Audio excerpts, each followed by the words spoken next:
1940, the United Kingdom and France, which declared war on Germany after the German army attacked Poland, were in no hurry to launch large-scale military operations, instead concentrating their efforts on strengthening their defenses and preparing their armies for the coming war. The French command planned to contain the advance of the German army by relying on a fortification system located along the border with Germany, the so-called Maginot Line. In turn, the German command also did not sit idly by and by 1940 completed the construction of the Siegfried defensive line on the border with France, which was supposed to become an insurmountable obstacle for the Allied armies. Both defensive lines were quite advanced structures for that time, and therefore, when trying to overcome them, both the German and the Allied armies were guaranteed to suffer huge losses and, with a high degree of probability, would not be able to achieve success. The German command was well aware that it was almost impossible to quickly overcome well-fortified defense lines, and therefore, when planning an attack on France, it was decided to abandon attempts to attack in the area of the Franco-German border. By the beginning of May 1940, the German command concentrated a powerful group, which consisted of 2,500,000 soldiers, 2,445 tanks and 5,638 aircraft, to attack France. The Allies also managed to assemble a formidable force, which included the armies of France, the Netherlands, and Belgium, as well as a British expeditionary force. In total, the Allies had about 3,450,000 soldiers, 3,383 tanks and 4,469 aircraft at their disposal. Despite the fact that the Allied army had significantly more tanks, the effectiveness of their use was extremely low. The fact is that, according to French military doctrine, tanks were supposed to support the infantry, and therefore there were very few separate tank formations in the ranks of the French army. However, by the time the Battle of France began, there were no clear examples of the effective use of tank formations, so the French command considered its own strategy for using tanks to be correct. The German command divided all available forces into three army groups, A, B and C. Army Group B was located on a line from the North Sea to Aachen. Army Group A was located on the line from Aachen to Saarburg, and Army Group C was in Lorraine along the Rhine River.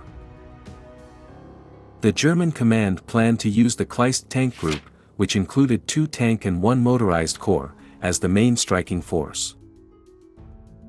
As for the French army, its main forces were located near the Maginot Line, since it was there that the French command expected the main attack of the enemy.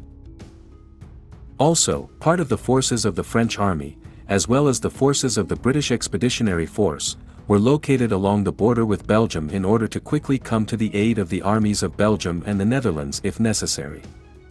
The German command developed an offensive plan, which was called Gelb.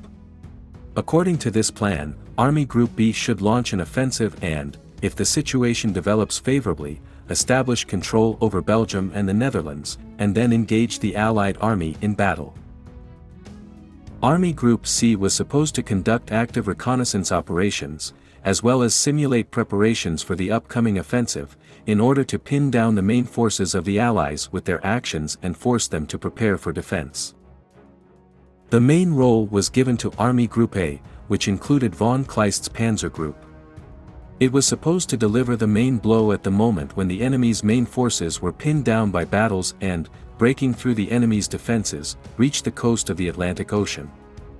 Thus, the plan of the German command involved encircling the main enemy forces and then forcing them to surrender. On May 10, 1940, the German army began implementing Plan Gelb. German divisions invaded Belgium and the Netherlands. Local armies could not provide serious resistance to the German army, which is why they were forced to quickly retreat. The advance of the German army was so rapid that the Netherlands army simply did not have time to blow up bridges that were previously mined. Immediately after the invasion began, Germany declared war on the Netherlands and Belgium, saying that by collaborating with Britain and France they had violated their neutrality. The German offensive began at 5:30 a.m., and an hour later at 6:45 a.m., the Allied armies stationed along the Belgian border were ordered to enter Belgian territory to meet the advancing German forces. Already on May 12, German divisions managed to push the Netherlands army behind the Vaal River. Also, by May 12, the divisions of Army Group A, having established control over Luxembourg, were able to reach the banks of the Meuse River and began preparations for crossing the water barrier. The offensive of the German divisions in Belgium also developed quite rapidly.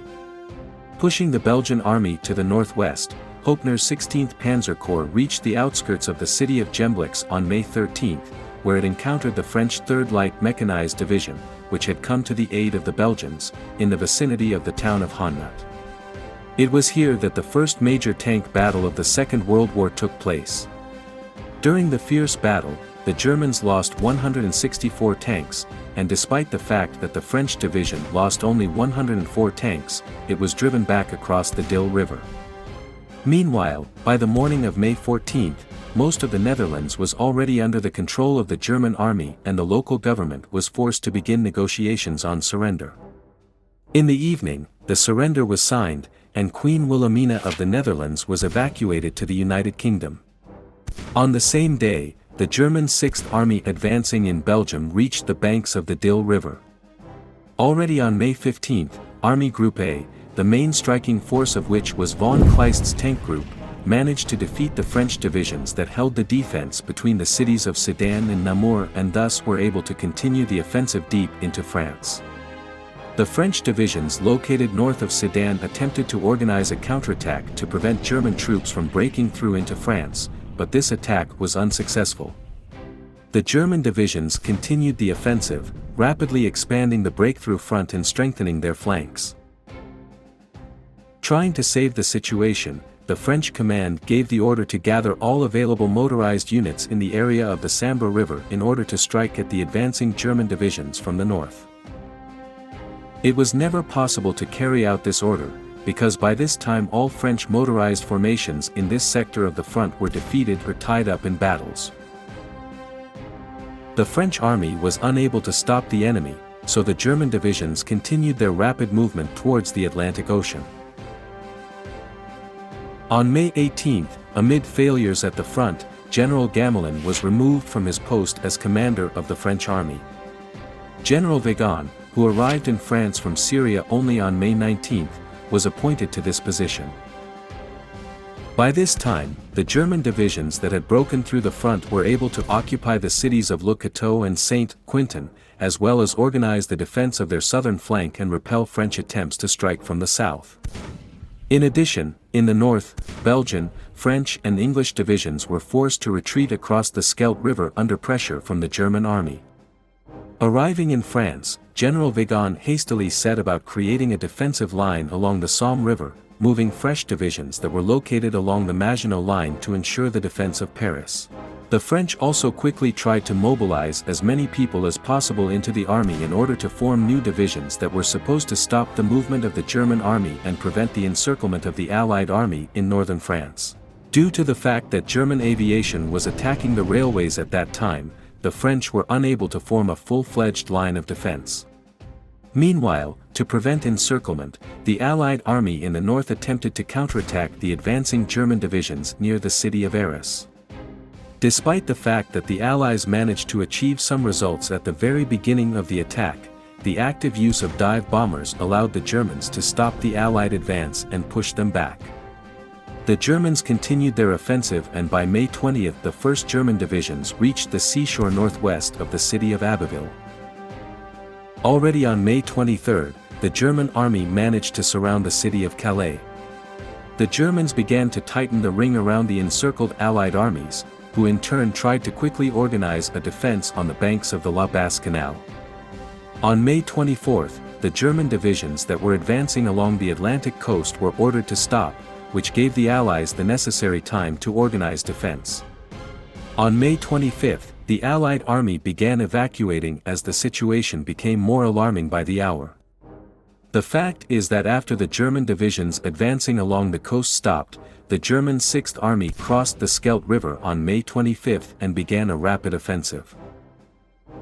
By the end of the day, the advancing German divisions managed to cut off the Belgian army from the British divisions. Realizing that the situation was hopeless, on May 27, the Belgian King Leopold III, who was with his army, was forced to sign surrender. By the time Belgium surrendered, the Allied army controlled only an area adjacent to the coast no more than 50 kilometers wide. The Germans took advantage of this, and on May 28 they were able to cut off 2 French corps from the main forces with a swift blow. On May 31, the French corps, who were surrounded, capitulated. The remnants of the Allied army continued to hold the line to gain the necessary time for the evacuation, which ended on June 4.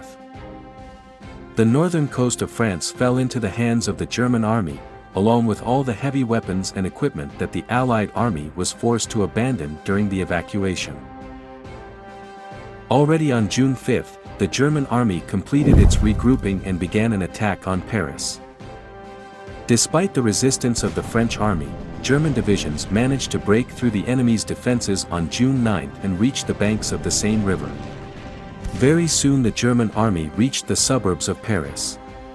On June 14, the French government fled to Bordeaux, and Paris was surrendered to the German army without a fight.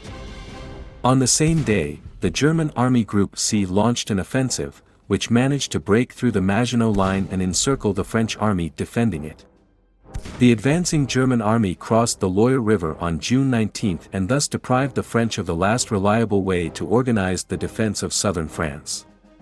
Realizing the hopelessness of the situation, the French government decided to capitulate.